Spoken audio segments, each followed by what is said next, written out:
What's up, board fam? Eric here, and today I have quite a video for you. I'm pretty sure most of the audience hasn't seen this video. It's kind of buried. It had less than 10K views when I saw it 2 days ago, and I was absolutely shocked when I came across this video. Now, the video we're going to be watching contains Film Threat, Alan and Chris, and the Critical Drinker speaking on a panel at a convention. But not just any convention, the Young Americans Foundation convention from last summer. So it's only a year out. It's not that old. Came out last summer. They were speaking to a group of individuals, I guess, that want to take on journalism. And they have Critical Drinker there of all people. At least Chris has some history in journalism and Alan works with them, but it's a mess, right? So Young American Foundation, I don't want to say too much before we start watching the video. I really want to let the video speak for itself as we react to it. But the Young American Foundation, think of like Turning Point USA. It's one of these ultra right-wing organizations that really does pump out their own ideology. They say they stand for free speech, but they actively pursue lawsuits to shut down organizations and companies that give any sort of like diversity or equity, inclusion programs, anything like that. It's on the record. You can go look this up.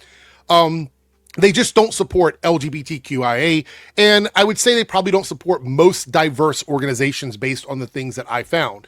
So this is where Film Threat and Critical Drinker, this is what they're speaking at. Before I turned on record, when I tell you we are in for a doozy, I'm not kidding. So the video length might be long, but I can tell you right now, it is definitely worth it. Let's go ahead and get into this video. It is a doozy. Grab a drink, grab some popcorn. Let's go. Should be. My name's Larry O'Connor. I'm a board member of the National Journalism Center, which is a project of the Young Americans Foundation. You guys want to be journalists and learn how to do it the right way. Oh, the indoctrinated way. If you've got these guys here speaking to your young journalists, you're not looking to have it done the right way. I know these guys. I've been watching their channels for a long time. If these are the guys you're bringing in to speak to aspiring journalists, so I feel really bad. Before I hit play again, I want to say I feel really bad that some of the people in this audience may quite possibly believe that they're getting real good content from being at these things. And they just have no clue. I feel bad for them. And the ones that are there because they just want to learn how to like control narrative and stuff like that, I guess if that's the reason you're there, you came to the right place. And I do mean the right way. Look into the National Journalism Center. It's fantastic, great internships, great exposure here in Washington, D.C. I did not start my life as a radio broadcaster or as a podcaster, as I am right now, or a columnist. I started in the theater business. I was a manager of Broadway theaters and Broadway shows. Does that really make you qualified to talk to these guys about movies and stuff and TV shows? I don't know. I think you probably could have found a better person for this. This has been a really cool conference this week. And you've heard from politicians, elected officials. You got the Secretary of the Treasury. Also, this organization, some of the greatest hits of people that speak here. We have people like Stephen Miller that has spoken for this organization. That's great, right? One of the most disgusting people involved in politics today has spoken for this organization and at this organization's functions. And guess who else is there? Film Threat and Critical Drinker. Last night, I mean, these are worldwide figures who move and shape world events on a daily basis. But the conversation we're about to have on this stage, frankly, in my opinion, is more important than all of that. That's really interesting. That's really how you're framing this. So you've got like actual politicians there doing things, and you're pushing this idea, some might say ideology, about how important it is in entertainment for these folks to be in this hall right now watching this panel. How important it is for them to be involved in this. Remember that as we go through this video. Let me show you why. Roll the tape.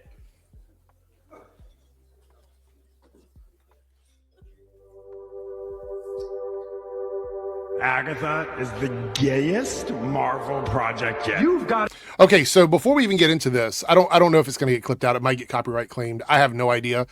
But this is propaganda. This is the same thing that you'll see at like the beginning of a Nerdrotic video or any of these other guys' videos. It is simply meant to set the tone for what comes after. It's going to invoke feelings for all the people sitting in the audience that are getting ready to listen to these guys speak. Okay, I want you to understand that. That's the point of this, is to go ahead and poison the well before the guys even come out. So if you're not familiar with these guys, which I'm pretty sure if they're in this hall right now, if these guys are in this hall, most of them are at least familiar with a Critical Drinker. Because Film Thread is tiny compared to Critical Drinker, to be quite honest. But this is setting them up for what's to come. So get ready for the kind of content you would see at events like this, these ultra right-wing nationalist type events. Agatha is the gayest Marvel project yet. You've got to do better, Senator. Is that like a personal attack or something? Yes. Weird. I'm gonna be a dad. Audiences today are sick of seeing their male-led franchises getting taken over by unlikable, arrogant, and infallible feminist power fantasies, usually written by talentless hacks and embittered activists. It genuinely makes me question who this show was even supposed to appeal to. Oh yeah, modern audiences. This is modern storytelling, where people are the heroes because of their identity, not because of their actions. Slowly, the three big networks have been moving to become basically the propaganda piece for the Democratic Party. It's really funny to me hearing Alan talk about propaganda while participating in actual propaganda. That's crazy. I definitely had fun playing a particularly challenging game of Spot the White Guy. For example, check out this collection of Jedi Padawans and see if you can identify the one demographic that's mysteriously left out. This one's always funny to me because you're doing the thing that you claim they're doing. You're trying to check boxes. You're looking for the check boxes in this clip. You claim they are, but you're doing it here. You're actively doing it in this clip. That's what's so funny about this. It's time to talk about Snow White. In this version, for boys, the message is one day you will find a woman who will boss you around for the rest of your life. It's Hollywood, baby. Snow White abandons its classic ideals of self-sacrifice, heroism, and true love, and injects a lethal dose of... Okay, I want you guys to remember this. This is the typical, like, Critical Drinker, the message. In a moment, he's going to answer a question, and I think he is honest in a way that he doesn't even realize. And it sort of makes everything else that come after it feel so performative. Because he lets it slip what's really going on when he's given a softball question from the guy doing the interview. Let's continue. The message. Anyway, that's all I've got for today. Go away now.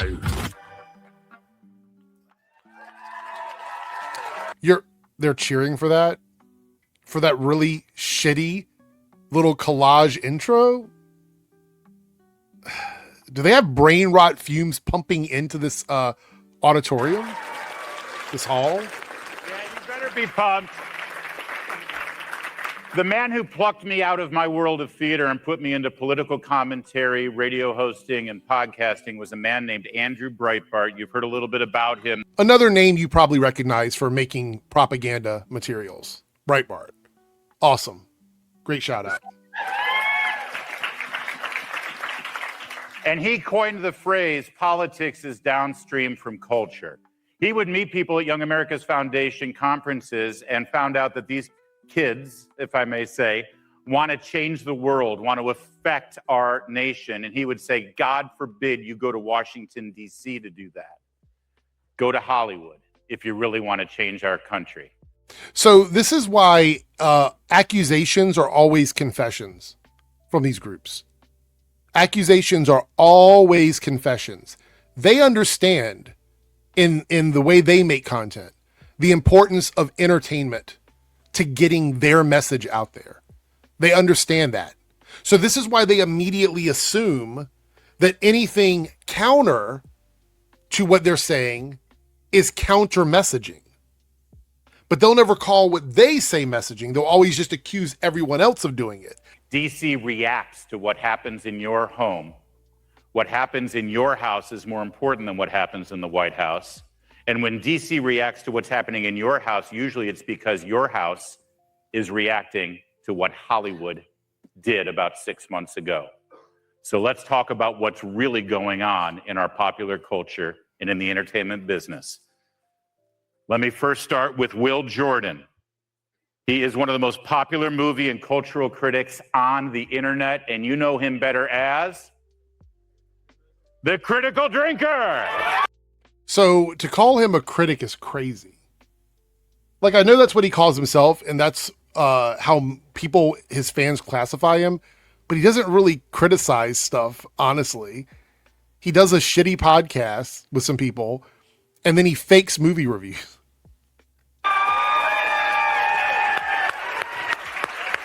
Not this guy wearing American sock with a red, white, and blue on one and the stars on the other. Come on, bro. That is the worst swag I've ever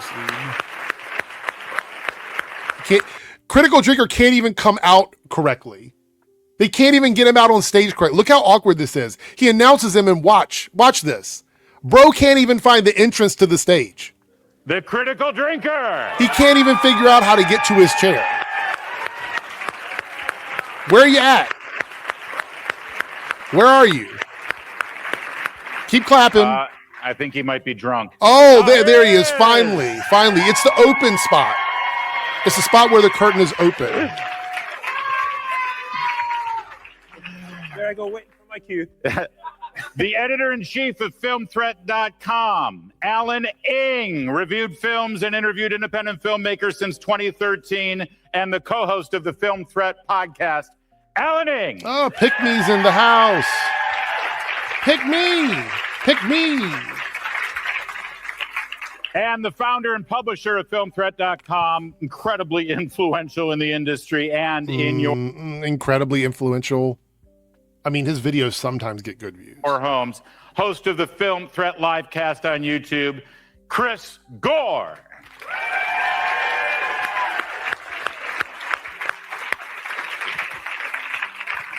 It's just the craziness of these guys to be at this event. Critical Drinker, we're going to speak about him specifically here, is one of the people who argues against political ideology in movies and TV shows. And you are quite literally sitting at an event that preaches a political ideology, and you're talking about it from the perspective of somebody who wants to have entertainment lean in this direction. Man, they just give away the game.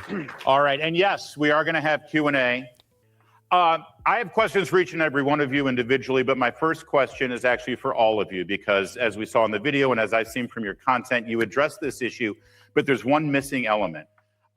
I want to remind you, before he answers this question, the video that we watched, the clip we watched, made it seem like there is some sort of insidious thing going on in Hollywood where their primary goal is to push the message that they want to replace white people, white men most specifically, with all of this diversity. That's the concept, is that the message is coming in and replacing white people, which means when this guy asks Critical Drinker about this, that's what he wants in return. He wants more of that because that's what this audience wants. They need to be affirmed. They need their echo chamber to echo quickly, and he drops the ball on it. For each and every one of you individually, but my first question is actually for all of you, because as we saw in the video and as I've seen from your content, you address this issue, but there's one missing element. Our favorite film franchises have been destroyed. They have been warped, and it makes no sense to me. And I believe foolishly thought that people in Hollywood did this because they thought it would grow their audience, that they thought they would make more money. Oh, let's, go woke because that's the trend, that's where the world is going. Is that why they did this? Or did they do this? Let me put it this way. Did they ruin Star Wars because they wanted to ruin Star Wars? Put a pin in that. I'm going to come back to that in a second because what a dumb fucking question. But let's let Critical Drinker answer. Because they hate Star Wars, And we'll start with you, because I know you're ready to go. Oh, yeah. I think they hated the old version of Star Wars that exemplified... The one that we all loved. Exactly, yeah. the one that exemplified traditional heroic values, that, dare I say it, had a heroic male lead. Dare you say it. Dare you say it. Had a heroic male lead. Men still dominate films, by the way. White men make up like 70 to 75% of all leads in movies. But I digress. I want to get to this thing. I'm very excited about it when he finally answers this question. That was something that was universal, that everyone could gravitate towards. I think they hated that. They wanted to undo it, and they wanted to replace it with their new and improved version. That's the dog whistle, which I don't know why he's dog whistling at this event. Just say it. Come out and say it. I think you might eventually say it. Like I said, I haven't watched the whole thing yet, but you might eventually come out and say it. But yeah, they're talking about just replacing white men. This is white male replacement theory bullshit. But let's let him finish. That they believed they could eventually get everyone to like, and as it turns out, well, the opposite happened. Okay. So let me just quickly follow up. So they did think that it would expand the audience, right? I mean, see, that's the thing. The primary purpose of propaganda isn't to widen or expand an audience, especially in entertainment. Doesn't work that way.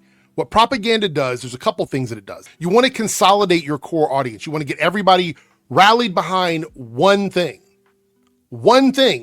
right? And it might say one thing. It could be a couple of things that all sort of fit under the same umbrella very closely.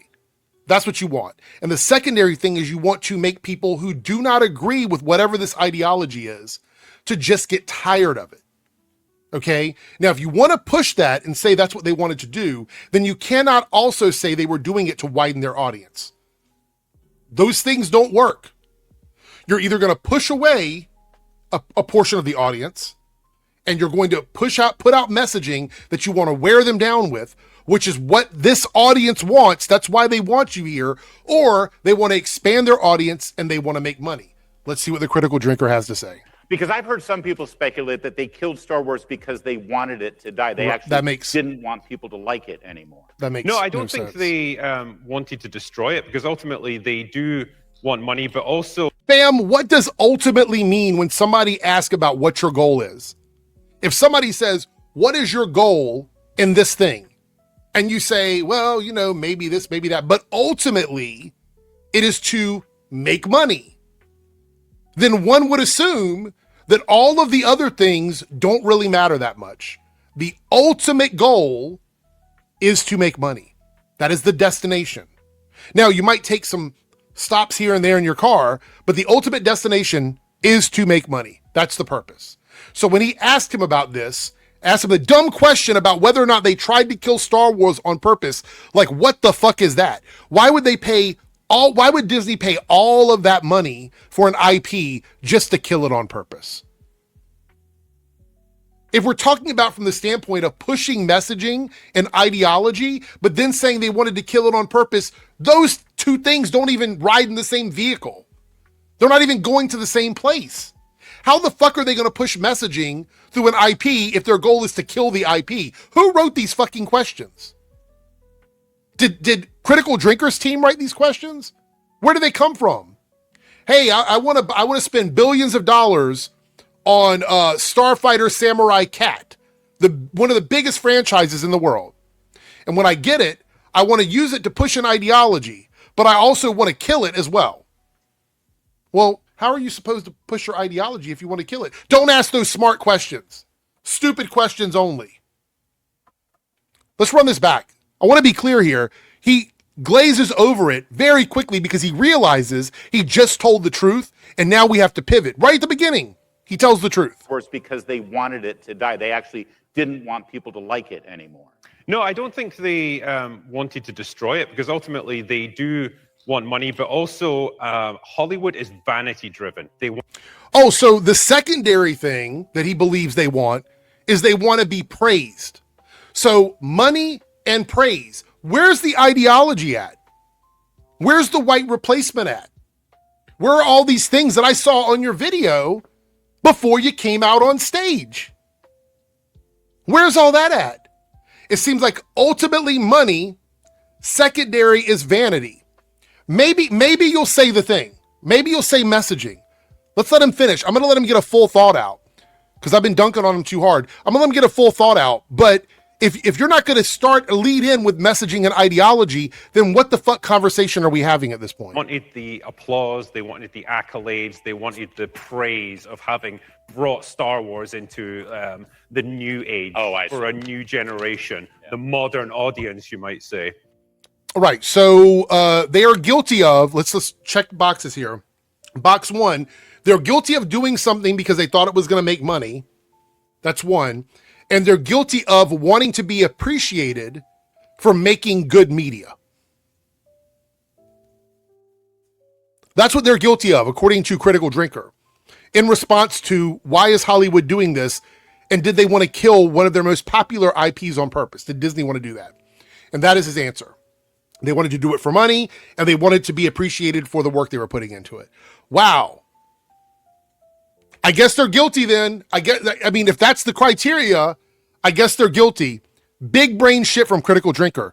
Let's see what the next bobblehead has to say. And so they thought that they could do that. They were probably misled into believing that, woke culture he's not done. online was a much bigger deal than it actually was, that it was much more widespread than it. Wait. How could they be misled? How are they misled if they're the ones pushing this? If Hollywood is pushing this onto people, how did they get misled from woke culture online? I would love for you to explain that. Let's run this back. So Hollywood is not pushing some sort of like ideology or messaging that comes from Hollywood. They are reacting to what they saw online and they thought that it was going to make them money. So therefore, they adjusted their business model for that. Again, nothing insidious, no the message, none of that. I thought you were done, actually. I'm surprised you had more to say. Led into believing that, woke culture online was a much bigger deal than it actually was, that it was much more widespread than it turned out to be, because it was a small number of... Oh, wait, hold on, you slipped up. What, a large number? A large number? Then he says a small number. So please explain to me how a number of people, that such a small group, could sway all of the major entertainment studios in the world. All the big ones. I would love you to provide evidence of that.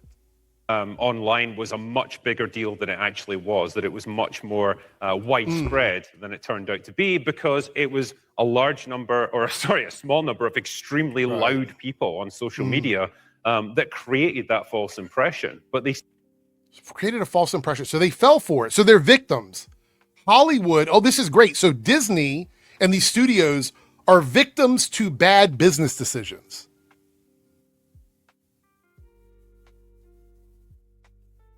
I mean, like, quite honestly here, I feel like it's really funny that you're actually giving away your media grift. You're giving it away because you're giving him real answers. Like, I don't necessarily disagree with some of this. Do these studios make movies ultimately, primarily, mostly to make money? Yes. Do studios want to see some sort of like praise and admiration and validation for making their movies and TV shows and stuff? Yeah, sure. Are movies willing to take things that they see within the trending culture of the internet and misidentify it and try and make media to appease that isn't going to work all the time? Yes, all of these things exist. I've never heard you say this before. Everything is about replacing white men. You're quite literally sitting at a nationalist convention right now, full of a room full of the people in the room, as far as I know, are totally willing to hear whatever bullshit you have to say when it comes to like replacing white men. And you're still like pussyfooting around it. See that and they react to it. Yeah. Alan? Yeah, I agree with Drinker, but so you agree with him. So Alan also agrees with all of those things that are not messaging coded. None of those things that Critical Drinker gave make it seem like these corporations are evil and insidious and trying to inject ideology. Nothing he said there suggests that. The worst thing that he said there is that there might have been some people online that convinced them to do these kinds of movies and TV shows because they thought it was going to be profitable, and then it did not end up always being profitable.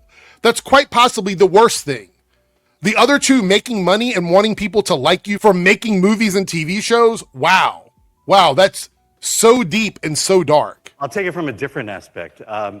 There's a saying that's been going around, male and pale is stale.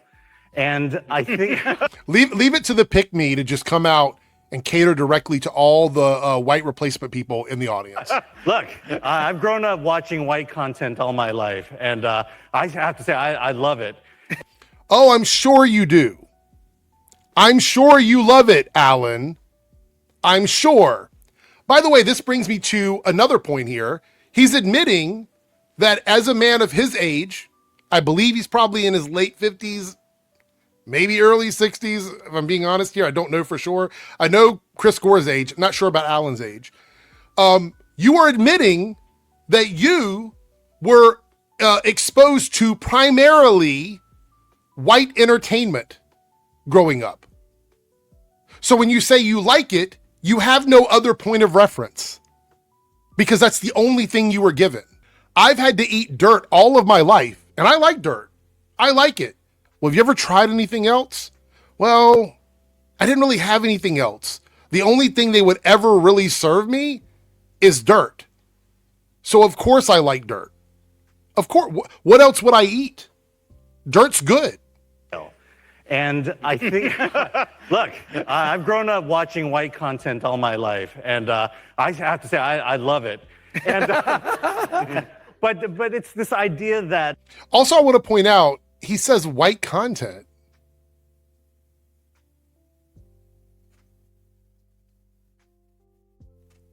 Think about that for a second. So he's admitting here that it's about whiteness. He's saying it out loud. It is about whiteness. He's leading in with it. So it's not about the best entertainment. It's not about the best scripts, the best movies, the best stories. It's about preserving whiteness in entertainment. Because he led in with this. This is the first thing he gets to say, and this is what he says. I got to run it back one more time. This is a man sitting here between two white guys trying to bootlick and preserve whiteness because it's the only thing that he saw growing up. That's crazy. Look, I've grown up watching white content all my life, and I have to say, I love it. And, but it's this idea that that the way people used to make movies, the way people used to tell stories is old and pale and boring. And so we need to... That's subjective, by the way. Like, I'm not going to correct that. Like if that's what people believe, that's what they believe. I'm not going to argue about that. Bring a new generation in to tell stories in a new way, not realizing that the reason stories, movies, television were so popular is because they followed certain principles of storytelling. I want to point out also, bringing in new people, what does he think everybody that makes entertainment has to be above 50 years old and everybody else is just locked out? What kind of gatekeeping shit is that? You're talking to a room full of kids, essentially, telling them that their ideas, whatever it is they want to do in life, creative or not, has to be purity tested by old white men. That's crazy. Being able to connect with audiences rather than saying, we're not talking about this message so much. We need to throw that into our content. Well, what's the message then? Because you agreed with Critical Drinker. Critical Drinker, in his opening statement about this, said nothing about a message. There was no messaging. So now you've made a reference to something that we're not totally privy to what you mean. We have no idea what that means. So can you please tell us what the message is, since Critical Drinker didn't even mention it in his opening statements? Into our stories. And so what's happening is universities, schools are starting to produce artists who don't know art anymore. You'd have to provide proof of that. I don't believe it. I don't do trust me, bro. It's not something I do. So a statement like that, a broad statement saying that we have universities who don't understand art, you would need to provide some sort of evidence. So give us a number, drop like a percentage, name some schools, give some examples, or this is what I would typically disregard as important because you don't have any proof of it. Yeah. Don't know why art works. I'll follow up with No you proof. because what I don't understand is these stories, it's not breaking new ground. I'm not like, shocking anyone to say that Star Wars, the original trilogy, was really based on timeless, classical storytelling components with the same type of archetype characters that you could see in Greek literature, but also in Chinese mythology. Yeah. That's the great thing about timeless stuff is you don't have to worry about it going away. So if you really love that first Star Wars movie and you believe the story is timeless, then just watch it again. Just watch it another time. It's like asking everything new to be like everything old is weird as fuck. It's a weird as fuck request. If these stories are timeless, as you guys say they are, then you can simply just watch the original because it'll hold up for you.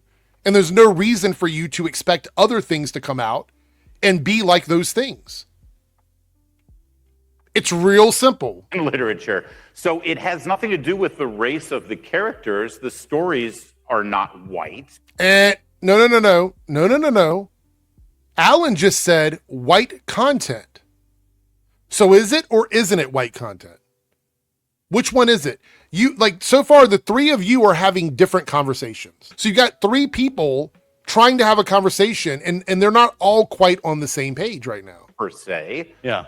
No, it's true. Stories, the great stories, the ones that we love and we remember are the stories that connect with us, even though the person on the screen doesn't look like us. But you just said that like it was all white. So that would mean it excludes everyone from white people in those stories. So in other words, if you're not white, they're not going to look like you. Whereas white people will always see themselves. Right now in movies, white men make up like 70 to 75% of all major roles in films. And it's even worse behind the scenes. Producers, directors, writers, the percentages of those that are white men or white people, mostly men though, is through the roof. So what you're saying here is that everyone else has to sit back and be subservient and cucked essentially by white men in order to enjoy entertainment. That's what you're saying here. Because the dog whistly stuff is crazy. Just out of all the people on this panel, I'd expect Alan to just come out and be honest about it. We connect with that journey, that adventure.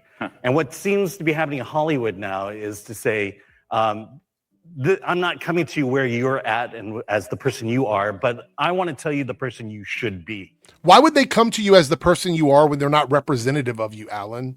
What sense does that make? When they make a movie with a straight white man who's a Christian, how is that coming to me where I am? How is that reflective of me? What a dumb thing to say. Secondly, you wouldn't want them to be reflective of you because you're arguing that that's unnecessary. You said it was unnecessary, that we could just enjoy the stories. And then within the same paragraph that you're saying here, maybe even the same two sentences, you're sitting here countering your own argument by saying that it's not representative. We're going to run it back. You're saying that it doesn't make people feel like they're represented in the media because they're not being met where they are, after you just said it doesn't matter. What seems to be happening in Hollywood now is to say, I'm not coming to you where you're at and as the person you are, but I want to tell you the person you should be. And that they expect us now to pay money to buy tickets to see a movie about people we can't relate to. Did you forget you're not white? You're not a white man? So you're relating to that? Like, what are we arguing here? Are we talking about representation phenotypically, like visually, like what somebody looks like on screen? Or are you talking about like core values? Like, it's all over the place. It quite literally is all over the place. being a lecture. Yeah. Who wants that? I think it's not just, the person that you should be. It's that I hate the person that you are. But why would they do that when you just said that they were doing it for money primarily and then didn't mention anything about any sort of messaging? You said they were tricked by people online. You have clowned yourself. Go ahead, pull out the wig, pull out the red nose, and then put it on. You've clowned yourself.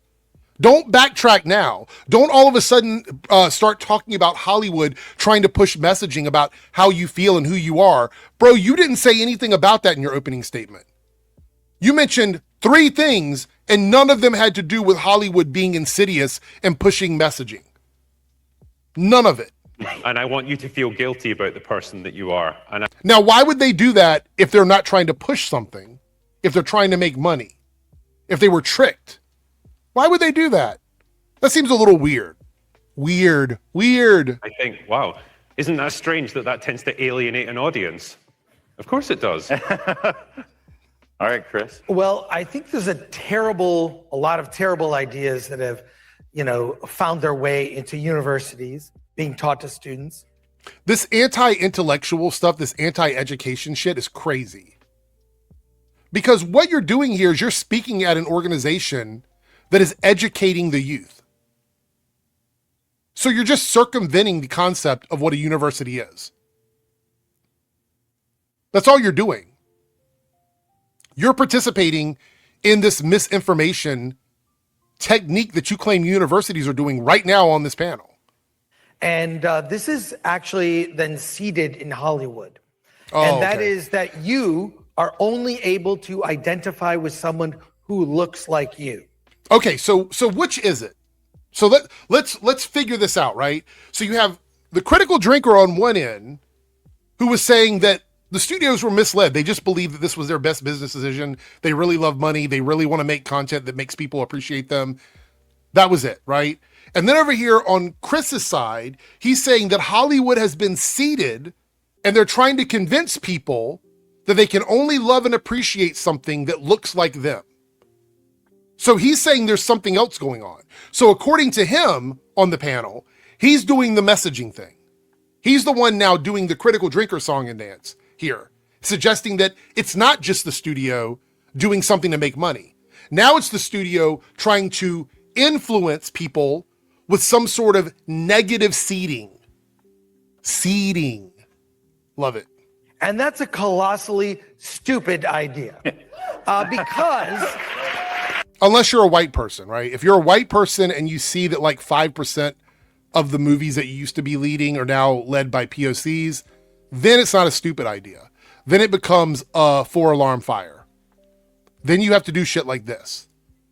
This is what you do. So when you see a little bit of representation creep in, you have to act like your entire world has been destroyed. Even though we know that still Hollywood movies are led primarily by white men. Because the purpose of all fiction and storytelling, whether it's false. There's no purpose, right? Whatever you're about to say is misinformation.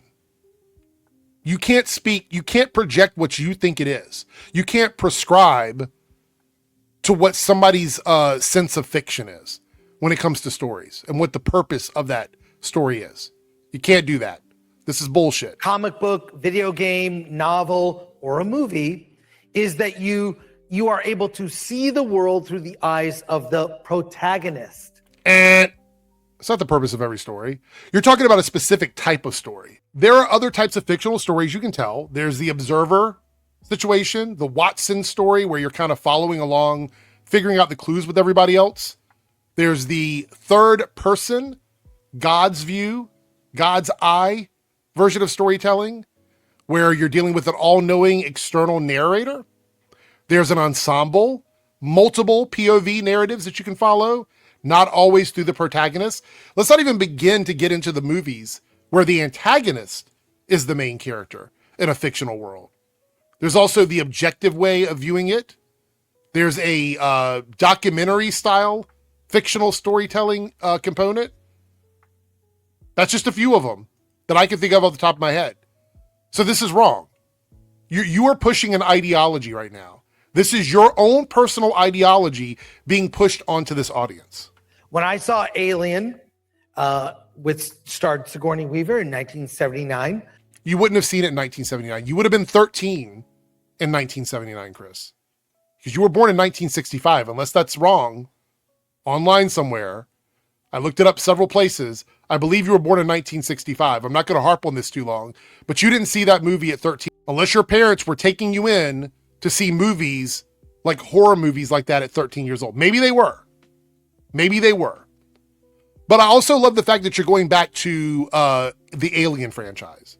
This is a classic grandmothered franchise for these guys. There was a study done, I'm going to shift off here for a bit, called Identity versus Role Confusion by Eric Erickson. And it was talking about like at what age kids begin to like latch on to external things and really make them part of their identity. And guess what age that is? It's between 12 and 13. For young boys, this is often the age where sports figures, fictional characters, or public personalities become hyperfixations that shape their long-term aesthetic, humor, worldview, and personal values. If you'd like to look up more on this, you can look up Identity versus Role Confusion, Eric Erickson. It's a study. I don't know if it's free to read online, but I remember reading it when it was free, so it might still be there. But basically what this study found over time is that around that age, you find something that you identify with, whether it be a man or a woman or a superhero or a sports identity or something, and that thing becomes almost unbreakable for you because you become psychologically attached to it. So whenever these guys latch onto something from their youth where they're like, back then, this thing for me, it worked for me back then, but now as a grown adult, the same thing doesn't work for me because you're at two different stages in your life. And those two different stages are either going to allow you to accept that thing and be open to it, or reject it entirely and just go back to the earlier stuff that you found it was okay and appealing to you. It quite literally is part of psychology studies. It's out there. Go do more research on it. I don't have time to talk about all of it here, but there's lots of it out there. Go check it out. I was not an adult woman. I was a young boy. Don't put yourself down, Chris. Yeah, but I identified with her as the protagonist. She was the smartest person in the room. She didn't want to let Cain in, right? He had the alien in his stomach. So that is a terrible, terrible idea. So here's the issue then. Why do you have a problem with other people being represented if you just admitted that you were able to identify with someone that didn't look like you? See, your entire argument is that people should be willing to identify with white people, even if they're not white. And then here you go, well, I can identify with Ripley, even though I'm not a woman. Therefore, there is no argument to start putting white men back in lead roles of movies and TV shows if quite literally you're saying it doesn't matter. If it doesn't matter, bro, it doesn't matter. You have to explain to me why white men are the only ones that should be allowed to be in lead roles of all of these big movies. And you just gave me a story that tells me it's not necessary for white men to be in lead roles. Okay, cool. I agree with that. I can identify with a lot of women in movies as well. Shocking. Absolutely shocking. Now tell me why we should stop putting women in movies and just have white men now that you've admitted this. And when that idea became seated in Hollywood, that's how they cast. Oh, so there is no, so you have no like follow up to that. It's just that somehow now putting women in lead roles is an insidious Hollywood seeding process. But back when you were 13 in 1979, it was just a movie with a woman lead and you were okay with it. I don't see how this proves your point. Quite literally, I don't see how this proves your point. Right. And so that's what made Star Wars so universal. We could all see ourselves in Luke, or maybe Han, or maybe Princess Leia. Who is Leia? Run this back. Who is Leia? It's Princess Leia. Right? And so that's what made Star Wars so universal. We could all see ourselves in Luke, or maybe Han, or maybe Princess Leia, a strong female. Yeah. Right? Right. So again, you are saying here that there was a woman in a movie that you watched when you were around 12 or 13. You saw it You had no problem with the woman being in the movie, but now in 2026 or 2025, when this was filmed, a woman in the movie is some deep-seated cultural shift by Hollywood. For what reason? You're saying this is your evidence, but now I need to know what the reason is. What is the reason for this? And they replace them with identities, and you're supposed to like them because of their identities, not their values. Well, you'd have to prove, like, give me an example. What do you mean by that? You have to like them because of their identities? Like, quite literally, give me an example. Yeah. Well, and that's what's interesting. Oh, go ahead. No I was example, going I to guess. pick up on that point. Yeah, we used to have heroic actions and heroic ideals. Now we have heroic identities. Yeah. And if you fall within a certain group, What is this brain rot? It's like pseudo-intellectual garbage. Like, for example, you can't prove these things. Heroic actions, what does heroic look like? It's entirely subjective from whoever is doing the action. We've already established that some villains think they're heroes in the story. That's something we just see in lots of stories. Now, identity and ideals are unmeasurable. How do you measure those things? There's no objective way to measure them. This is all feeling-based, pseudo-intellectual jargon garbage. Yeah. and if you fall within a certain group, that just makes you automatically a good person in the eyes of Hollywood. And So wait, now you're back to Hollywood is doing this stuff because they want to do it? So we've moved away from your original statement. Your original statement was that Hollywood was just following trends and they were tricked. But now Hollywood is perpetrating this? It's them doing it? So what happened to the minority group online that was screaming loudly and tricking poor Hollywood?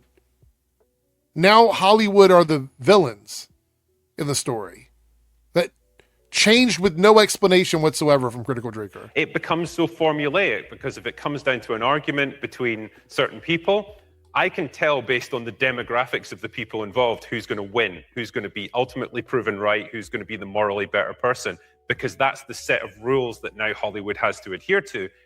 That's so weird. So you're telling me back in the day when you were watching something like, I don't know, Star Wars or Alien, you didn't know who the hero was and who was going to win?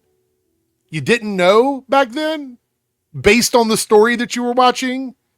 You had no idea. It wasn't defined for you. And if you're talking about formula, you're the ones arguing that movies should be following the old formula.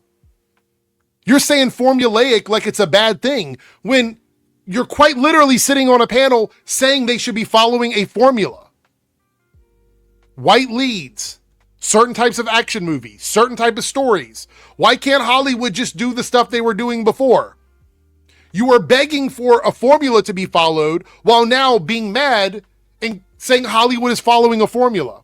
What the fuck? What is frustrating as a consumer of this product and someone who loves this product is the lack of creativity in doing that. For instance, Alan. Yeah, nothing says creative like just telling people to keep making the same movies over and over again. That screams creativity. You guys are asking for like cultural stagnation, essentially. You're arguing that things should just stay the same forever. Why change it? Why do anything? But then you're also saying that it's not creative. In order for creativity to thrive, you need to leave room for evolution and expression. And once you start telling people they can't express things a certain way because they're not white men, you're essentially fighting against creativity.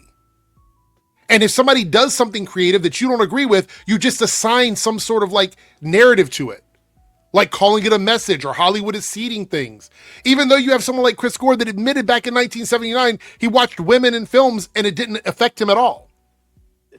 Really creative geniuses in the mid-19th century took the story of Romeo and Juliet about a bunch of Italians named Capulet and Montague, reshaped it to be in New York City between a Puerto Rican gang and a white gang and set it to music, and it was West Side Story. So you want derivative content.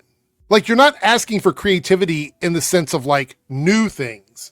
You're asking for people to come up with a different way to make the same thing you love look different to you superficially. It's like they're serving you the same shit in different packages.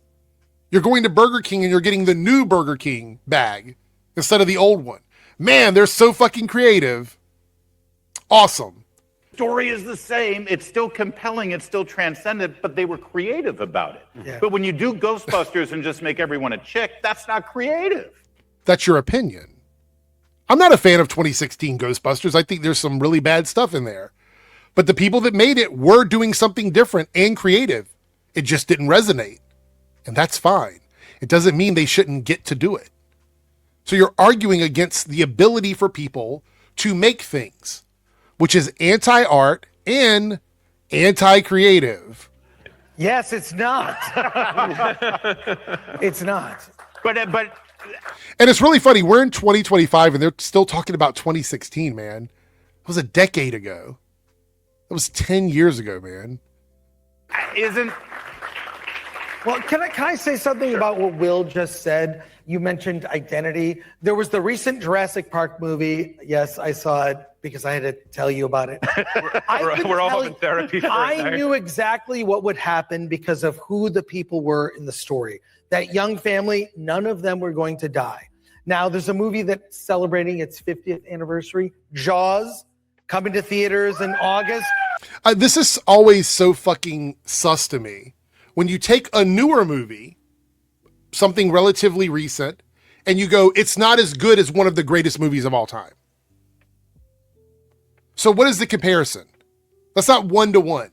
You're taking a movie like Jaws, the originator of the summer blockbuster movies, one of the greatest films of all time, and you're going, hey, this new Jurassic Park movie, it wasn't as good as Jaws. I'm just saying, wasn't as good as Jaws. I recommend you see it. That movie terrified me as a kid. And I'll tell you, the scene... Again, I want to remind you, when I talked about the study that was done, we're going back to that again. Teenagers, in your teenage years, starting around 12, 13, around that era, when you're in your teens, is when stuff starts to imprint on you. So it's no shocker to me that he would go back to Jaws. It's another movie that he watched at a certain age where that particular story latched onto him and has stayed with him his entire life. It's not really shocking. That did it. The young Kintner kid. I'd never seen a movie where a child was killed. A dog also, you remember this dog that is killed? Brutal. If you know that in this movie... Why is he laughing about a dog being killed? That's crazy. A young boy, white boy, a dog can die. Everyone...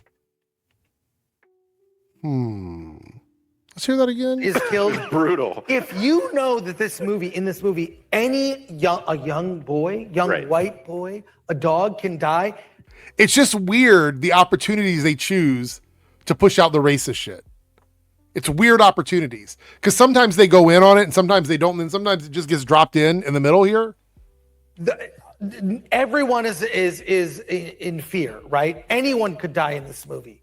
But these days, as you pointed out, Will, based on the identity, you know the result. You know, this person's going to live, this person's going to die, this white guy will turn out to be evil and get killed, as in New Jurassic Park, right? Yeah. Well, and God forbid if there were...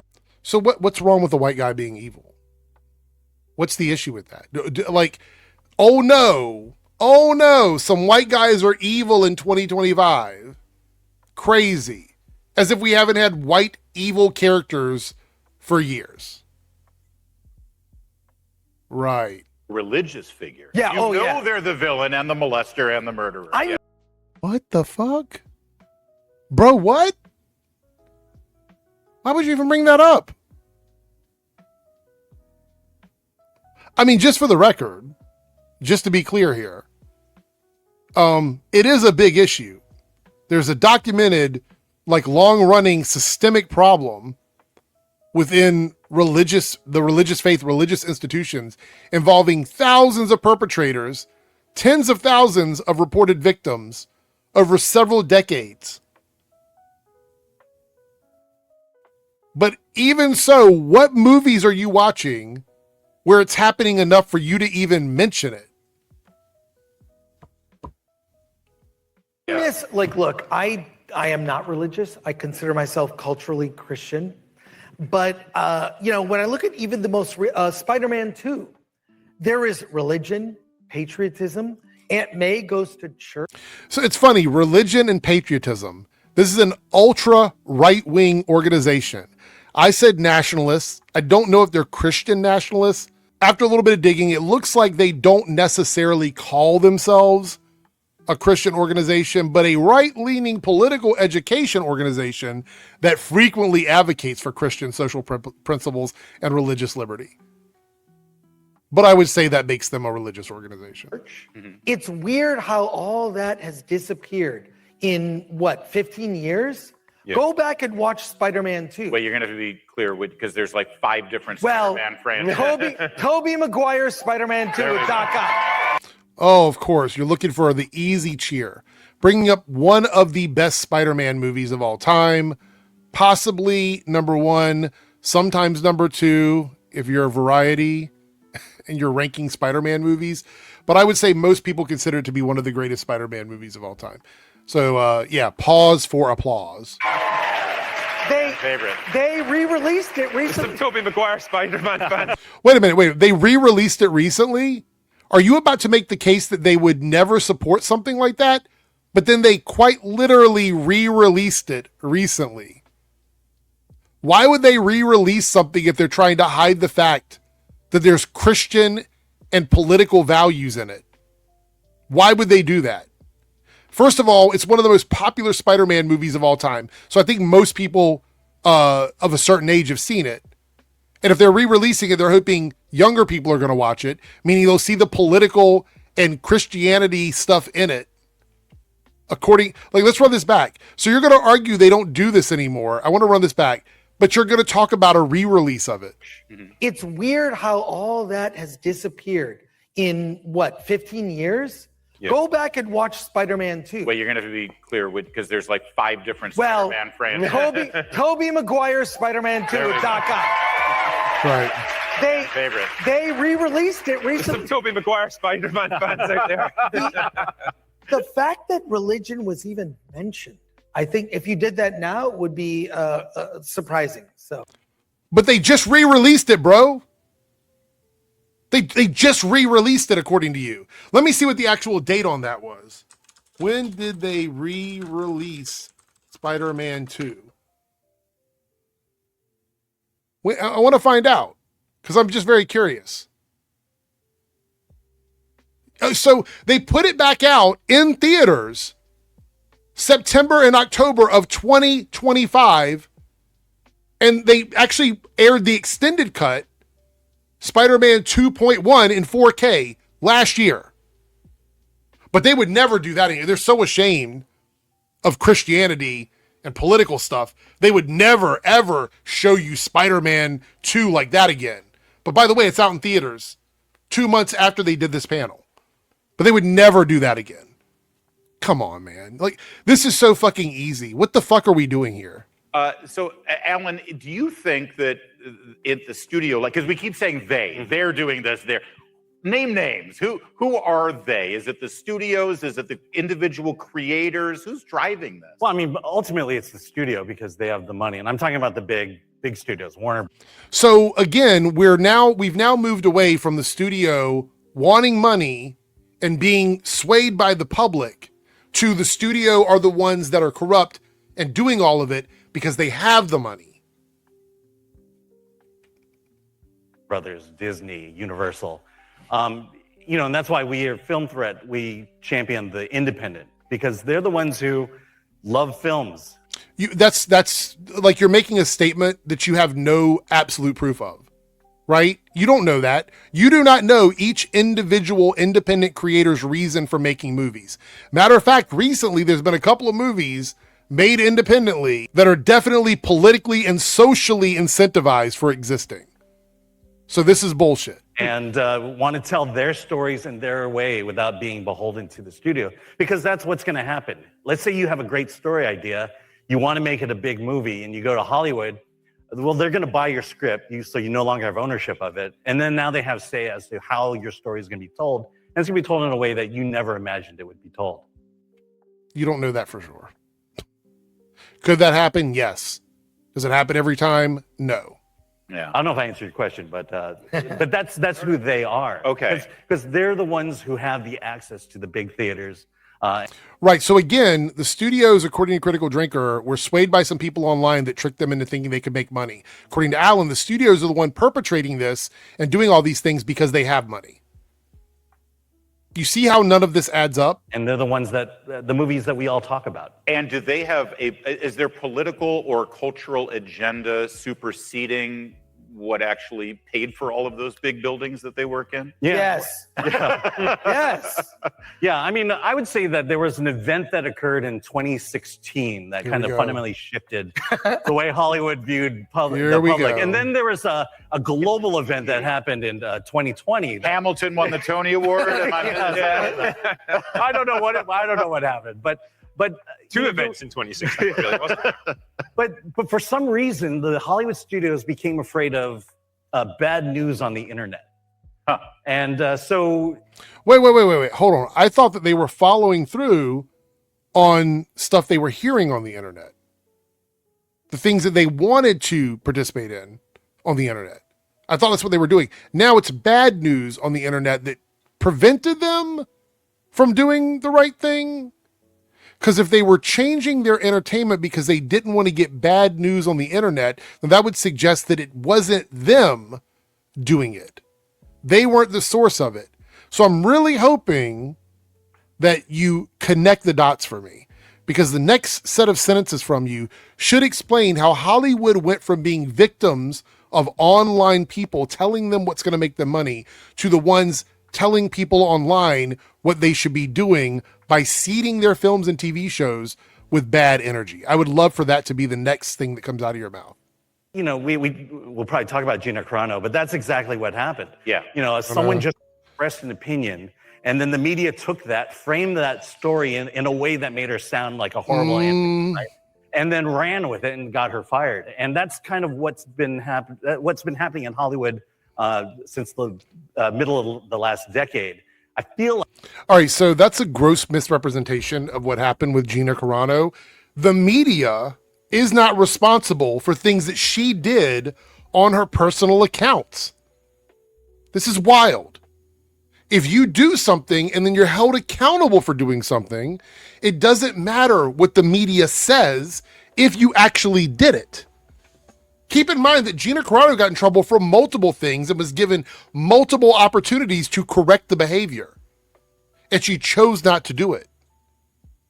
Quite literally, it came out that she was given opportunities to do things to save her job, and she opted not to do them. Very simple things.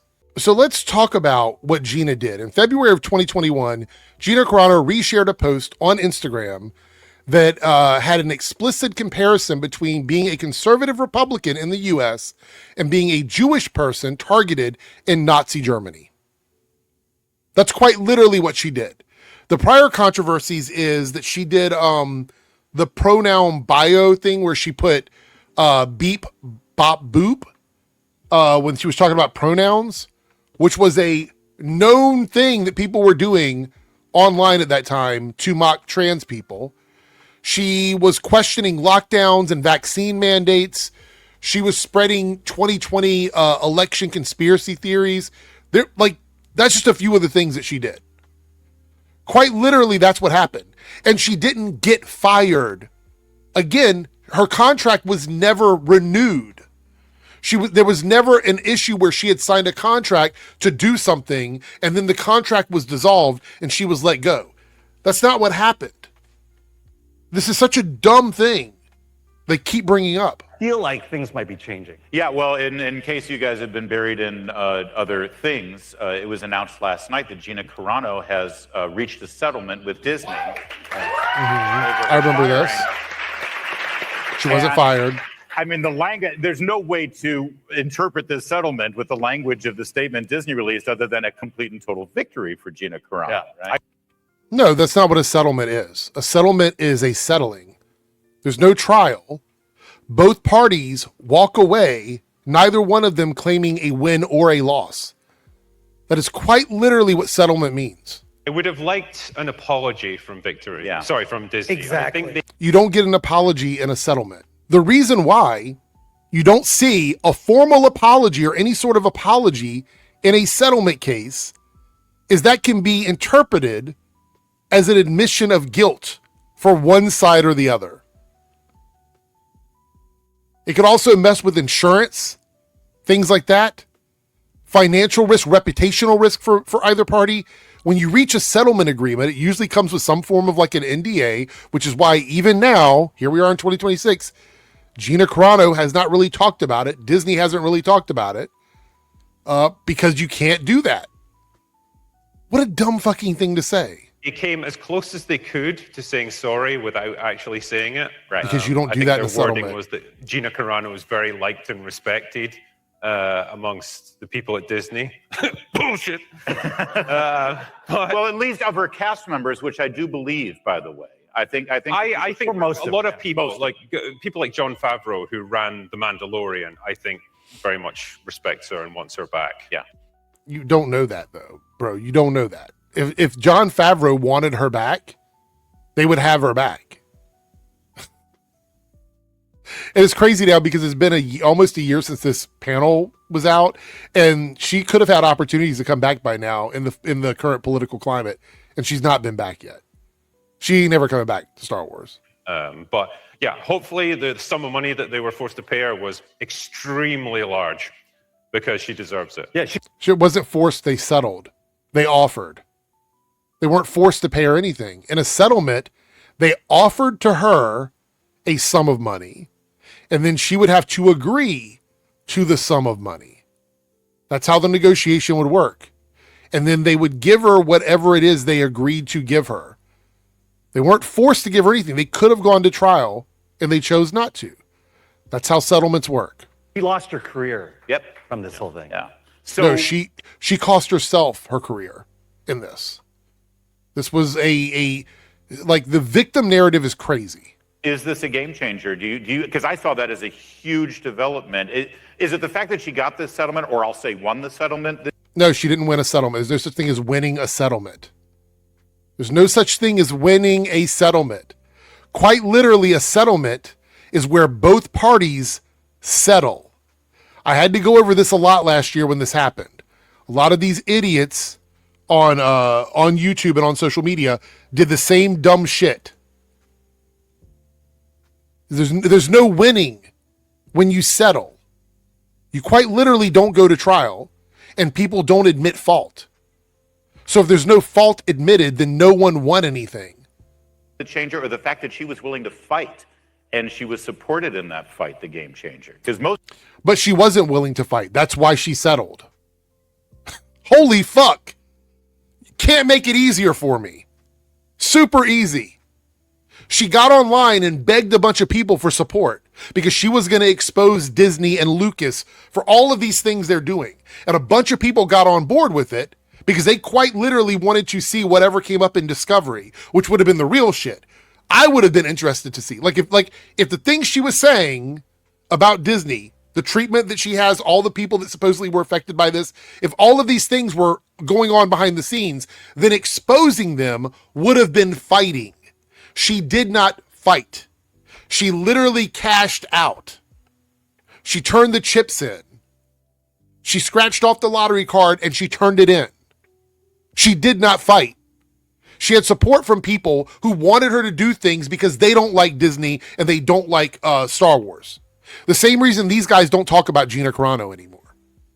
They don't talk about her anymore. After this happened, quite literally, they've not mentioned her because they can no longer use her as a tool against Disney, against Star Wars.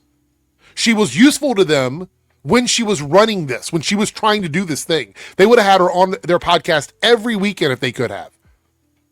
But now that she signed an NDA, they can't. So that she's not even useful to them anymore. So quite literally, she gave up, took the money, and ran. And she played every single person that supported her, thinking that she was going to get something out of Disney and Star Wars, thinking that she was going to expose them for something. She played everybody. It happened to all of y'all, and she didn't win. There's no such thing as winning in a settlement. People in Hollywood just want to shrink away in the corner. I think having Elon Musk's team of lawyers that helps. is a huge help. If they thought they could, so here's the crazy thing.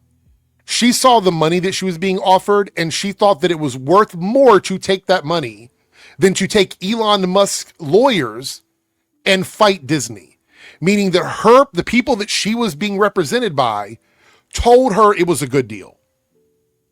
They most likely said, hey, we're not going to win this. We're going to go all the way to the end. And based on what we know, you're probably not going to win.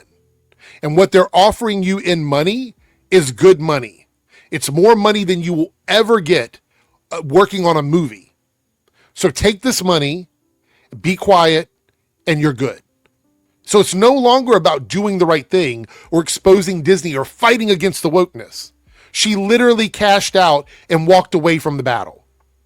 So it's crazy looking back at this now, seeing how they were glazing her, and she turned her back on all of these people. All of them. And then they quite literally forgot about her. Yeah, I don't know that we'll have as much canceling as there used to be. I mean, I almost got canceled for 4 words. You always got to turn it into something about you. I generally don't care. Well, now, Nick, you got to tell us what the words were. I said, make Marvel male again. That's all I said. That's it. I said, right. And I said, even though there's still a disproportionate amount of men in lead roles in Hollywood. And in Marvel right now, again, this was last year, we're coming up on a movie where there's like 2 women and everyone else in that film are men. So I don't really know what the whole outrage was about. Like, what was it all about? Quite literally, if the market says that something isn't working, they're not going to keep doing it because they don't want to waste money. So if they decide something is more beneficial to them to do it financially, that's what they're going to do. It doesn't require you to get online and make an asshole out of yourself. You're not down with Iron Man Woman? Well, look, I said this for a couple reasons. One, the Barbie movie, whatever you thought of it, was very popular. They knew the demo. Women and maybe gay men, but women mostly. Women mostly. And I think Star Wars, I'm sorry, women can like Star Wars. It's a boy brand. Okay, so now we're on the other side of his argument. Initially, Chris Gore was saying that he can watch a movie with a woman in it and it's fine. He can identify with her and he doesn't have to be a woman to do that. But now we're back to relegating brands by demographics. We're back to doing that again. If you can identify with someone who is not the same gender as you or the same sex as you, then it's unnecessary to relegate things by gender or by sex because it won't matter. Also, I want to point out, he made fun of Ironheart. So what's the issue? Is it the idea of changing out characters who are men for women specifically to push some sort of narrative? Or are we not allowed to bring in characters from the comic books? Because quite literally, there's been no woman introduced into the Marvel Cinematic Universe as a lead character that didn't already come from the comic books in some form or fashion. There's been none. So now you're not even arguing about the fidelity of the comics. You're simply arguing that you don't want women to be in lead roles. That's the argument. So now it's not about protecting the integrity of the source material, these timeless stories. It's not about protecting the integrity of them. It's about making movies for certain demographics. And if you don't like it, you don't like it. Oh, well. Well, guess what? That's what they were doing. You guys didn't like it, but you want them to bend and change based on your own personal feelings. That's what you're asking for. Marvel is a male brand. It's a brand for boys. And by acquiring those 2 IP, Disney was attempting to get the male market. It's mostly Disney, let's face it, female brand, princesses, right? And that's great. You know your market. What saddens me as a father to both a son. Oh, here we go. I love anecdotal stuff. Come on, give us your anecdotal story. Where is the entertainment for young boys? Yeah. Oh, where right. is a moral compass? Where is a hero to look up to, a fictional hero? But we need those. Right. So you said you grew up and you went and saw movies with women in roles of power, lead roles. You cited Ripley. You talked about Princess Leia. I think you meant Princess Leia, but you said Princess Leia. You talked about the fact that they were women and you saw them and that was fine. But now you're arguing that your kids, it's important for them to have male role models or things made for boys, even though you've already shown that it's not necessary to do that because you as a child, you were able to identify and appreciate and respect and love women in lead roles. So which is it? Is it okay for women to be in lead roles in movies and you're going to grow up to be just fine as a man? Or is it now a problem that women are in lead roles of movies and you're worried about your young boy having to look up to women, considering you did it yourself? That the math ain't mathin', Chris. Well, but Drinker, here's what I don't understand. And again, you focus on this a lot. Infinity Wars was literally the Infinity Wars? What is Infinity Wars, bro? Infinity War. When did it get an S on it? Or is it a Z? Which one is it? We got to run this back. Infinity Wars. Such a huge fan. I really love these people out here parading around, pretending to be fans of something, and then giving that shit away. To look up to a fictional hero, but I we love need it. those. Well, but Drinker, here's what I don't understand. And again, you focus on this a lot. Infinity Wars was literally the highest grossing film of all time, if I remember right. Who at Marvel then says, yeah, we got to... The highest grossing film of all time. Are you forgetting Endgame? Are you forgetting Endgame, which, by the way, still isn't the highest grossing film of all time? I checked earlier. The highest grossing film of all time is the 2009 Avatar movie. Endgame is the second. And we're in 2025, meaning that he's not talking about a movie that came out and we haven't had Endgame yet. Even by that standard, Avatar had already been out at that point. So he doesn't even know what he's talking about. Let's run this back one more time. I want to let him finish his full thought, but so much dumb shit is being said right now. And again, you focus on this a lot. Infinity Wars was literally the highest grossing film of all time, if I remember right. Who at Marvel then says, yeah, we got to fix this? I mean, it literally wasn't broken. Right. And then we went on to have Endgame, which was also extremely successful and did better than Infinity Wars. Whatever movie that is. No. I think this was a result of studio pressure, and particularly in the wake of things like, the Harvey Weinstein thing, like the role of women in Hollywood started coming under a lot more scrutiny, and brands like Marvel, which were, as Chris said, predominantly boy brands that everyone could enjoy, they now were seen as something that had to be fixed. There needed to be a redress of balance there. Well, you're trying to make it seem like they attempted to fix something. Again, this is your the guy that asked you this assigned this to Marvel. He assigned this. He's the one that said they thought it was broken. But we know that's not the case because Endgame came out. It was the second half of Infinity War, the movie, not Infinity Wars. And there was no changing or anything like that. Like Endgame quite literally was perceived as the second half of that movie prior to anything that we got from phases 4 and 5. So this conversation doesn't even make sense. And I think part of their thinking was, well, it's predominantly male oriented. It still if is. We can even that out to like 50-50 or even better, we will get the female market and retain the male market. Well, no, they made the mistake of thinking that you guys were going to be mature about it. That's the problem that Marvel made. They thought these guys are going to be adult guys. They're going to be mature. They like women. They like strong women. They want to see women doing cool shit. They miscalculated just how much of an asshole and a jackass you guys are. They quite literally miscalculated that. That was on them. They thought, oh, it's going to be cool. These are straight guys that love to see women and stuff doing cool shit because they love Ripley. They love Sarah Connor. They love these kinds of women. Oh, wait, no, fuck, we were wrong. We were wrong. They're all juvenile pieces of shit. Like, we got it completely wrong. That's the issue.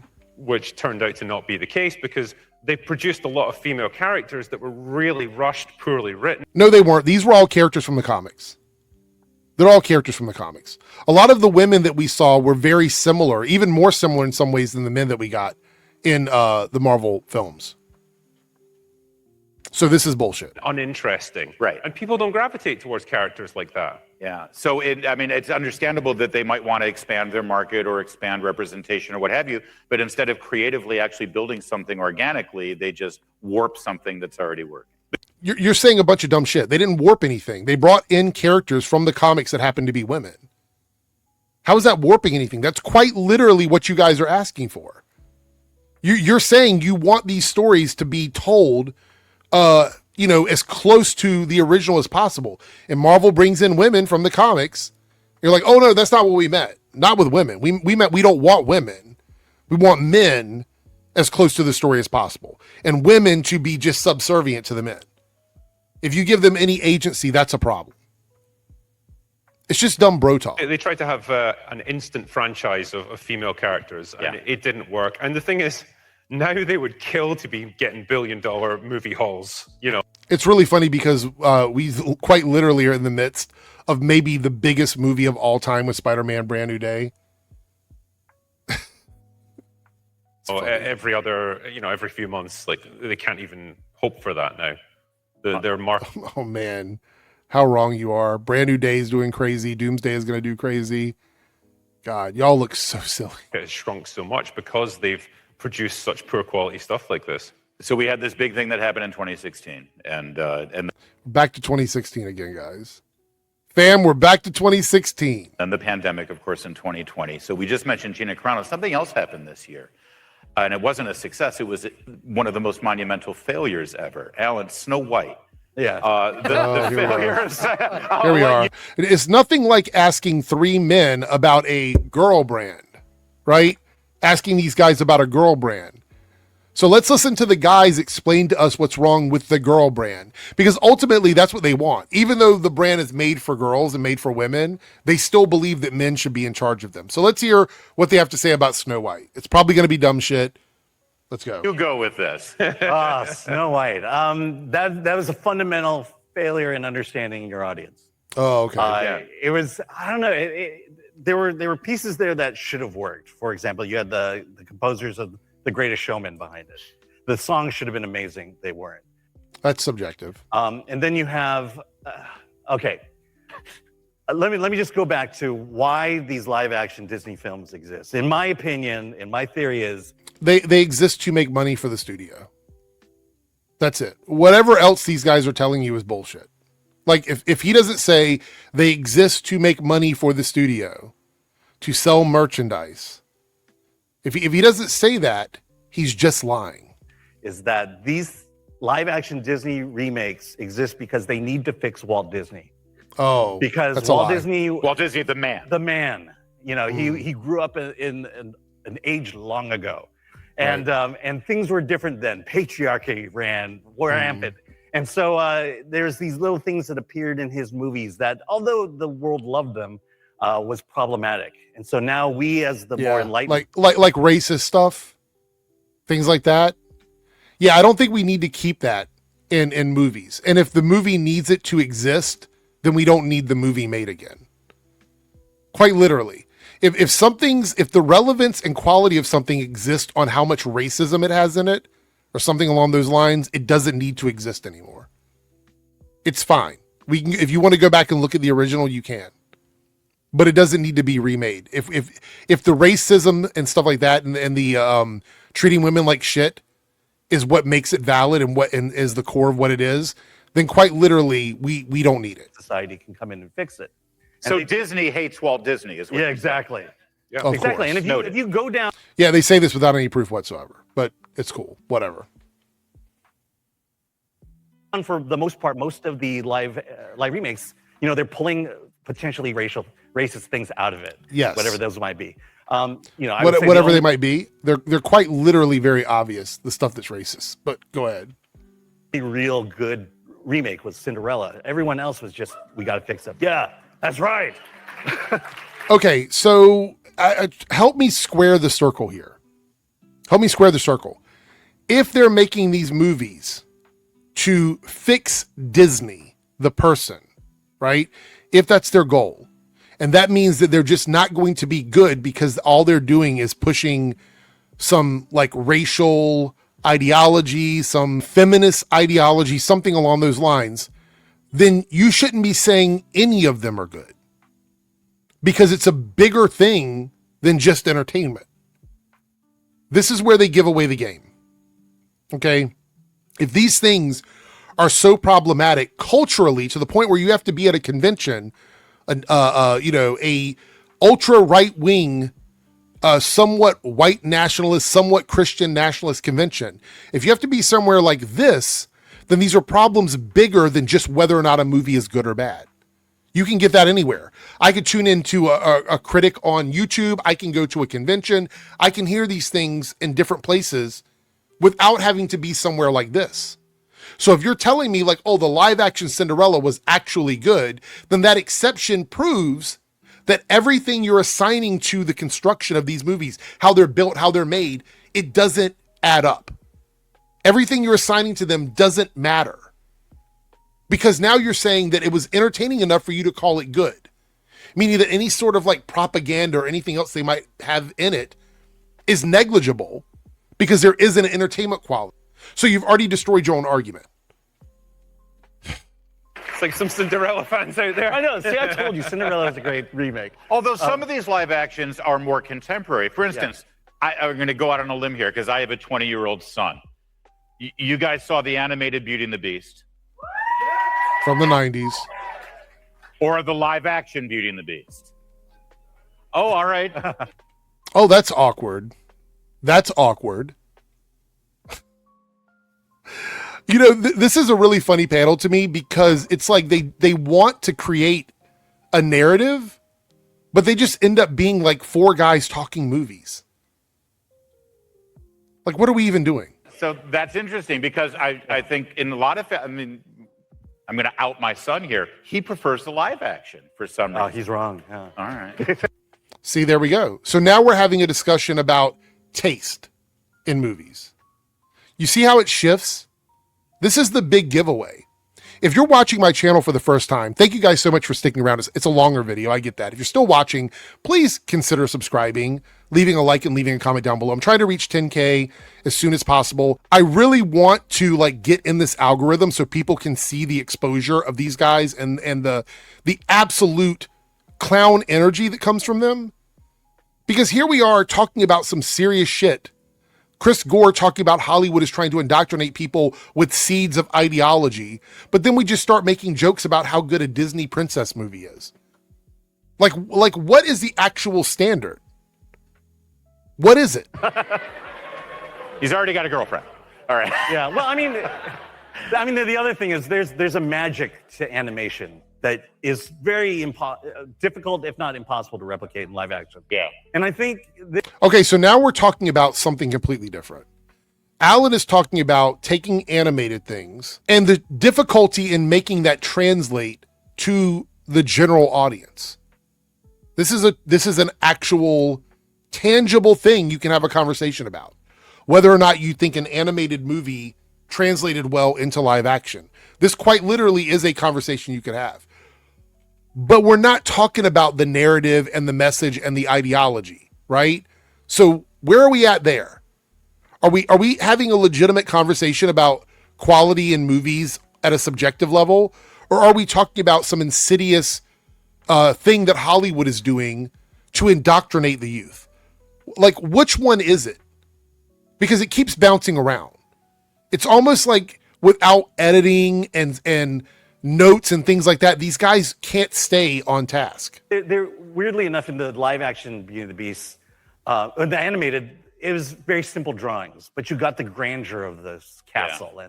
But then you get the live action and they put so much detail, so much, they're trying to make this audience doesn't care about real this. ornate fork and spoon. This is not the shit they want you to talk about. I think LeFou had the hots for Gaston. Yeah, live that's it. action. This is what they want. They want the rage baiting, like anti-gay stuff. This is what they want from these guys. Versus just being a sycophant. Well, again, fixing Walt Disney. Walt Disney didn't have enough gay characters in his animated feature.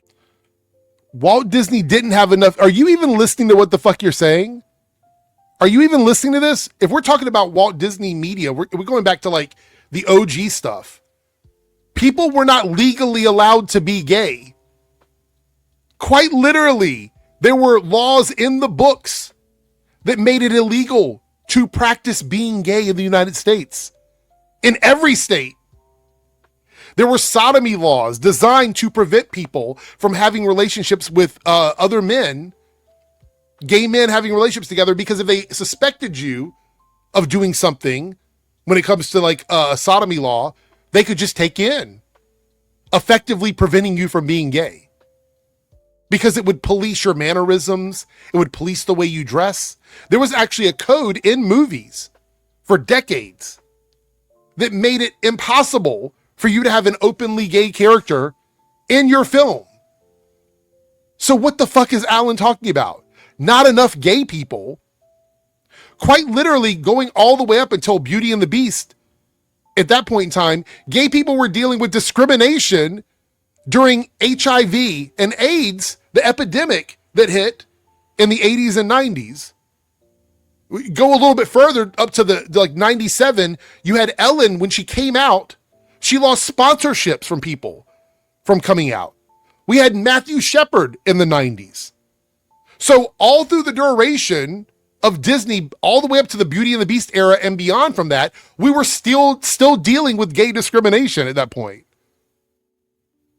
So bro, I don't give a fuck about whether or not you think gay people belong in these movies. You quite literally don't know what it was like to be a gay person in that era. And there was still discrimination on the books in some states for this stuff. Clown fucking behavior. Can I just say, Walt Disney loved America. If you go to Disneyland. Here we go. Disneyland, so many parts of Disney in California are a tribute to America. Yes, they are. The greatness of America. Yeah. And I'm not going to say Disney hates America, but there are a lot of people who work there who do not love America. So what difference does that make? What? You don't have to. Nobody, like the beauty of living in America is you have the right to feel any way you want and express yourself any way you want. If you believe there's a problem with somebody who is not happy with the United States of America, who happens to live in America, if you're asking for those people to be treated differently or to be shunned or to be despised or whatever because they have an issue with things going on in the United States of America, that is extremely un-American. Being an American means that you have to understand some people are not going to be patriotic. And that's okay. But he's sounding off to the people in this audience. This isn't about giving a fuck about anything he actually believes in. He's just trying to get sound bites for the audience. I'll just say that. All right. Who've seated themselves in places like marketing and whatnot. Here we go All again. right, well, I'll follow up with you, but Here I we want go everyone again. to answer this because I think it is a big part of the equation. They're not really interested in the American market as much as they used to. Yes, right? they're not. There are other overseas markets, one in particular on the other side of the... Here we go with the nationalism stuff. This is really what these organizations push, is this idea that we shouldn't be doing things on a global scale. You cannot support capitalism, but then also want those capitalistic countries to only focus on the United States. That doesn't make sense. And these are the people that supposedly do support the free market and capitalism. You either support the free market or you don't. Specific that drives a lot of these decisions, right? Well, Alan did a really good analysis of the box office in China should not be a factor. I mean, other countries, you don't see themselves trying to you don't see China trying to make a superhero movie for America. That would be ridiculous. So do you want America to be more like China? I thought you were a proud American.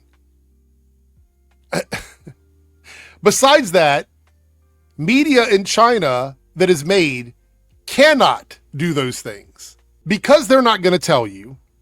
I got my Google over here open. Just looked this up.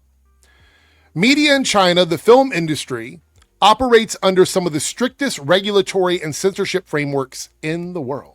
In 2018, oversight of the Chinese film industry was moved directly under the CCP via the Chinese Film Administration. This means film regulation is managed as a matter of state ideology and political alignment rather than simple consumer age rating. To be released in Chinese theaters or shown to international film festivals, every film must receive an official film public screening permit that comes from the government.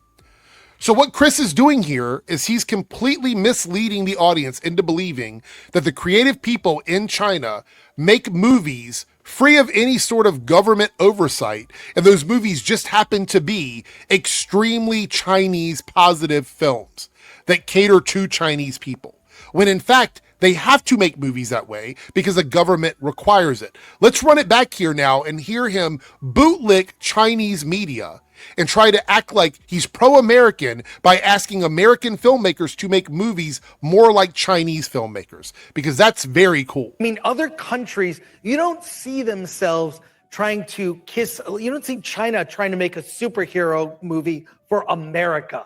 That would be ridiculous. Right. Like that movie It would also be illegal in their country. Shang-Chi that Marvel did, right? China was insulted. Yeah. They did not like the lead actor. They thought he was not handsome by Chinese standards. So here we have a weird situation. This means that America made a movie that didn't play well in China, meaning they didn't necessarily make it for China, because if they did make it specifically for China, they would have been more sensitive to what Chinese audiences wanted, but they didn't. So your argument just fell apart immediately. And it would be such a weird thing for another country to make. I also want to point out, making a movie where you have a character that is of another nationality as the lead character in Hollywood and saying that that makes it weird and not American is really fucking strange. It's really fucking strange. I don't even know how you got to this argument. A movie to appeal to us, make movies and just be unabashedly American. So that's really weird. So you can't enjoy things that cater to international viewers? So if somebody makes a movie in China, we're not allowed to like it because it was made for the Chinese audience? What kind of dumb fucking argument is this? And it would be such a weird thing for another country to make a movie to appeal to us, make movies and just be unabashedly American. Other countries used to love our movies. Yeah. They absolutely don't. Here's the reality. Most countries call them yank wanks. They call them yank wanks. Yank wank is the term about movies that are extremely patriotically American. I have friends that live in other countries, and they've said before that they typically avoid movies that seem overtly political or militaristic or things like that come to the United States, with very few exceptions. But let's let him continue. Why do they not love them now? You know, well, like Korean cinema, they don't care about what America thinks. They make Korean films authentically Korean. We need to be authentic to ourselves and our values. What does that even mean? This is such a dumb argument. We are a multicultural country. Quite literally. This, again, as I said at the beginning of this video, if you're still watching, I'm actually a little shocked that they went this far as to be part of this event. But now I see why. Now I get it. Because this is truly who they are as people. What happened when America made Top Gun Maverick? Yes, yes. Right, one of the many movies that has performed well internationally, along with a bunch of other movies that are not Tom Cruise flying around in an airplane. Yeah. Did like $1.5 billion, insane numbers, and it was unabashedly pro-America, like pro-military. Right, but not every movie has to be that, and that movie does not define what billion-dollar movies are. God, these guys are so fucking bad. All of that, and it didn't need to try and appeal to other markets. It didn't try to pander to Chinese culture. Early in production, the Japanese and Taiwanese flag patches on Maverick's flight jacket were replaced to appease Chinese censorship. So they did change something in the movie. A very big deal. They bowed to Chinese censorship. Now, those flags were restored in the theatrical cut after the Chinese investors pulled out, which means that if those Chinese investors would have continued, it was Tencent, by the way, if they would have continued to be investors in the movie, they would have censored the patches with the Japanese and Taiwanese patches on Maverick's flight jacket. They would have censored them. So quite literally, they would have done that to appease the Chinese market. And it's crazy that he doesn't know this. How are you going to use this as an example and not even know that they did actually censor the movie initially? Said, hey, it's a bunch of Americans with fighter jets blowing stuff up. What more do you need? You're not even an American, dude. Shut the fuck up. Shut the fuck up. I think The American dick sucking that he does is crazy to me. It's crazy. I think to that point, the rest of the world, no one will ever tell you this, but they admire American values. No one. So how do you know? If no one's ever going to tell us, how do you know, Alan? What's your inside source on the world? Please explain how you know this. Sure. And by the way, aspire to have American. Oh, no explanation. Cool, as I suspected. Trust me, bro. American values, and they still don't know how to get there. Well, and I think it's a historical fact that the growth of Hollywood and the influence of Hollywood around the world helped, push the ideals of freedom and free market values. And but if you're asking them to not participate in the global market, right? These guys are arguing against that. You're arguing against that. Then why are you using this as an example of something that's good? Let's run this back. If you're using the fact that American movies were made to show freedom around the world, but then now you want American movies to only cater to the American audience, you're absolutely arguing against your own point. The growth of Hollywood and the influence of Hollywood around the world helped, push the ideals of freedom and free market values. And so you want Hollywood to push an ideology as long as you agree with it. So it's not the ideology and the messaging, it's what the ideology and messaging is saying. Got it. And American values worldwide, we know that occurred decades ago. Right. Are they but now you have a problem with it. Does Hollywood actually loathe this country so much that the last thing they want is to promote pro-American ideas overseas? Or could it be that they found out that those pro-American movies don't make money overseas? You can use Top Gun as one example, but there's probably tons of examples of movies that underperformed that tried to do the same thing that Top Gun did. But anyway, let's continue. I think what you have in Hollywood is a lot of champagne socialists who like to pretend that they're pro, the people, and it's capitalism, free market economies, American values of like individualism, all that sort of thing. So they don't want money? They're pretending to want money? Cool story. Tell me more. They're above that. They've progressed to something more enlightened and intellectual. Oh, okay. Right. In reality, it doesn't reflect what people want. Yeah. Right. So the pseudo-intellectualism stuff is crazy. You just said a bunch of nothing. Like, you said a bunch of stuff that makes you sound intelligent to the minions that listen to you, but it quite literally meant nothing. People in Hollywood want money. You said that at the very beginning of this video. And now you're saying that they don't care about that. They're all pretending. All right, this video's been super long already, and there's a big chunk left here at the end. I don't want to keep you guys the whole time through this. I think we've covered a big chunk of this. I'm going to get my final thoughts on it.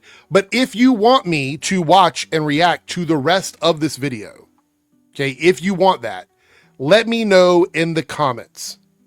Let me know in the comments if you want me to do it. I will do a separate video where I watch them doing the Q&A.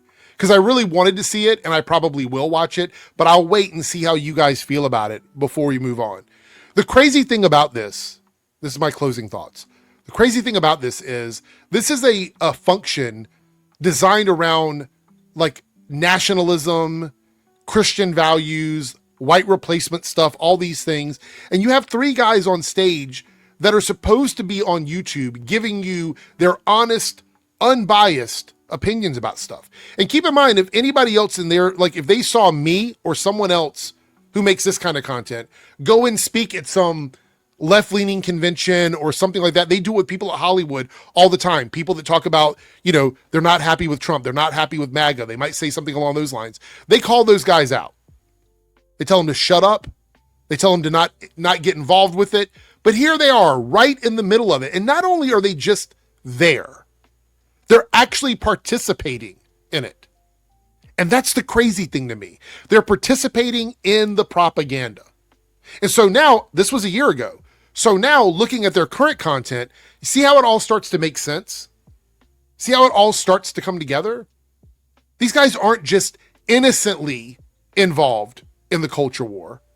They are quite literally in the car driving it.